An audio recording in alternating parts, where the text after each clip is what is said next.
Do you ever worry that leaning on meditation apps, therapy, or support groups makes you less spiritually pure? Well, here's the thing. Using tools to cope doesn't make you a fraud. It makes you human. The key is knowing when scaffolding becomes a cage.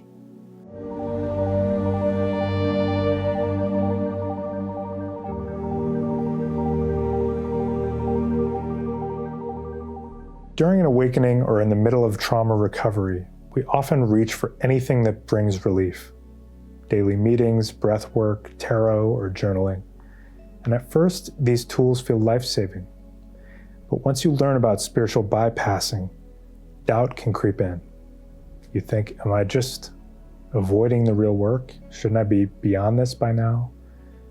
Well, that shame can make you drop the very supports that were keeping you afloat.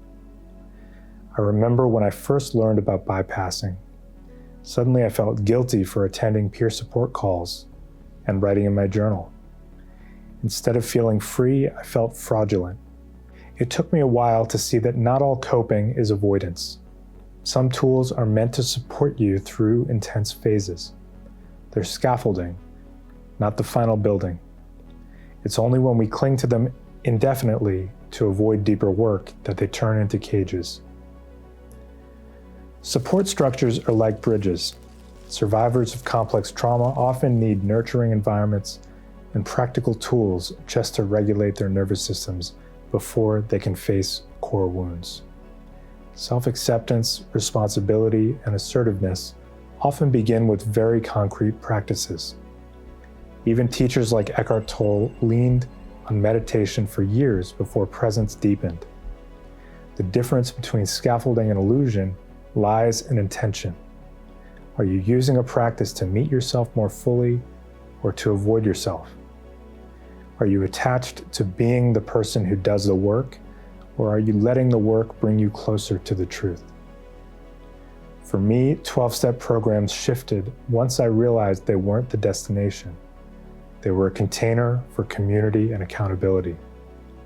The day I skipped a meeting because I needed to scream into a pillow was as healing as any share circle. Here's a reflection you can try. Write down the top 3 tools you use for support, like therapy, groups, journaling, or meditation. Next to each, write down why you use it. Does it make you safe enough to feel your feelings, or does it distract you? Be honest.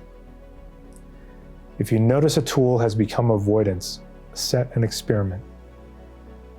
The next time you're triggered, try something different first, like yelling in the car or writing an uncensored letter.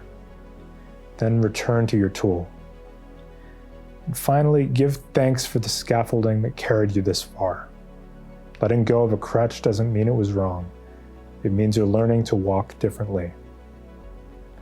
If you're navigating the blurry line between coping and bypassing, my free guide, The 7 Energetic Boundaries for the Awakening Empath, offers new scaffolding.